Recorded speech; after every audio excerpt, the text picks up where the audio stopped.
नमस्कार, मेरा नाम है राजेंद्र सिंह ठाकुर। दिन है बुधवार, तारीख है 12 फरवरी और आप सुन रहे हैं रेडियो भारती। सबसे पहले हेडलाइंस। गृह मंत्री अमित शाह ने समाज सुधारक दयानंद सरस्वती की जयंती पर उन्हें श्रद्धांजलि दी। संसदीय समिति ने फसलों की तरह पराली के लिए भी एमएसपी निर्धारित करने की सिफारिश की। हमास ने शनिवार दोपहर तक बंधकों को रिहा नहीं किया तो युद्ध विराम समझौता होगा समाप्त। प्रधानमंत्री नरेंद्र मोदी ने पेरिस में फ्रांस के राष्ट्रपति के साथ भारत फ्रांस सीईओ फोरम को संबोधित किया। जीडीपी 4.4% है राजकीय घाटा। 7 दिन बाद सस्ता हुआ सोना, चांदी का भी भाव घटा। इंडियन सुपर लीग में आज मुंबई सिटी एएफसी का सामना एएफसी गोवा से होगा। भारत और इंग्लैंड के बीच 3 एकदिवसीय अंतर्राष्ट्रीय क्रिकेट मैचों की श्रृंखला का अंतिम मुकाबला आज। अब खबरें विस्तार से।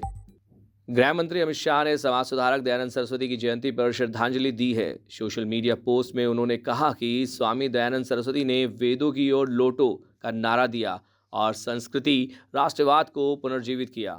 श्री शाह ने कहा कि स्वामी दयानंद सरस्वती महिला शिक्षा के प्रबल समर्थक थे। उन्होंने कहा कि स्वामी दयानंद सरस्वती ने लोगों को सामाजिक बुराइयों के प्रति जागरूक किया और स्वराज, स्वधर्म तथा स्वदेशी भावनाओं को जन जागरूकता का विषय बनाया। सर्दियों में पराली जलाने की घटना को कम करने के लिए एक संसदीय समिति ने फसलों के न्यूनतम समर्थन मूल्य यानी कि एमसीपी की तरह धान के अवशेषों के लिए भी न्यूनतम मूल्य निर्धारित करने की सिफारिश की है। इजराइल के प्रधानमंत्री नेतन्याहू ने चेतावनी दी है कि हमास ने अगर शनिवार दोपहर तक इजरायली बंधकों को रिहा नहीं किया तो गाजा युद्ध विराम समझौता समाप्त हो जाएगा। प्रधानमंत्री नेतन्याहू ने कहा कि इजरायली सेना हमास के साथ फिर से युद्ध के लिए तैयार है। इससे पहले हमास ने कहा था कि इजराइल ने युद्ध विराम समझौते के नियमों का उल्लंघन किया है, जिसके कारण इजरायली बंधकों की रिहाई अनिश्चितकाल के लिए टाल दी जाएगी। प्रधानमंत्री नरेंद्र मोदी और फ्रांस के राष्ट्रपति मैक्रोन ने कल पेरिस में 14वें भारत फ्रांस मुख्य कार्यकारी अधिकारी मंच को संबोधित किया। दोनों नेताओं ने व्यापारिक संबंध मजबूत करने और नवाचार को बढ़ावा देने की प्रतिबद्धता दोहराई। इस दौरान दोनों देशों के उद्योग जगत के शीर्ष प्रतिनिधियों ने एक साथ आकर रक्षा, एरोस्पेस, आर्टिफिशियल इंटेलिजेंस, इंफ्रास्ट्रक्चर और सतत विकास के क्षेत्रों पर ध्यान केंद्रित किया। वित्त मंत्री निर्मला सीतारमण ने आज कहा कि सरकार 99% उधार का उपयोग पूंजीगत व्यय और पूंजीगत संपत्ति बनाने के लिए कर रही है।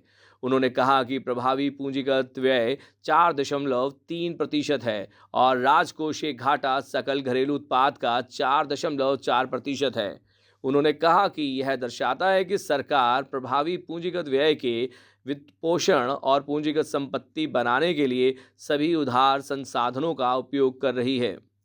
सोने की कीमतों में 7 दिन के बाद गिरावट आई है। वैश्विक बाजारों में मंदी और स्टॉकिस्टों की बिकवाली के बाद राष्ट्रीय राजधानी में सोने की कीमत 200 रुपये घटकर 88,300 रुपये प्रति 10 ग्राम पर आ गई है। 24 कैरेट गोल्ड भी 200 रुपये घटकर 87,900 रुपये प्रति 10 ग्राम पर आ गया है, जबकि पिछले कारोबारी दिन यह 88,100 रुपये प्रति 10 ग्राम पर बंद हुआ था। चांदी की कीमत भी 900 रुपये घटकर 96,600 रुपये प्रति किलोग्राम पर आ गई है। मुंबई में Indian super league football tournament में आज मुंबई सिटी एएफसी का सामना एएफसी गोवा से होगा। मैच शाम 7:30 बजे शुरू होगा। एएफसी गोवा 36 अंक के साथ तालिका में दूसरे स्थान पर है। पहले नंबर पर मोहन बागान की टीम है। यह मैच जीतकर एएफसी गोवा सेमीफाइनल के लिए क्वालिफाई करने के इरादे से मैदान पर उतरेगी। मुंबई सिटी एएफसी रैंकिंग में 5वें स्थान पर है। भारत और इंग्लैंड के बीच 3 एकदिवसीय अंतर्राष्ट्रीय क्रिकेट मैचों की श्रृंखला का अंतिम मुकाबला आज अहमदाबाद में खेला जाएगा। मैच दोपहर बाद 1:30 पर शुरू होगा। भारतीय टीम पहले ही श्रृंखला में 2-0 की अजय बढ़त बना चुकी है। कप्तान रोहित शर्मा ने कटक में पिछले मैच में शतक लगाया था। अब हम लेते हैं आपसे विदा इस वादे के साथ आप बने रहेंगे रेडियो भारती के साथ। धन्यवाद।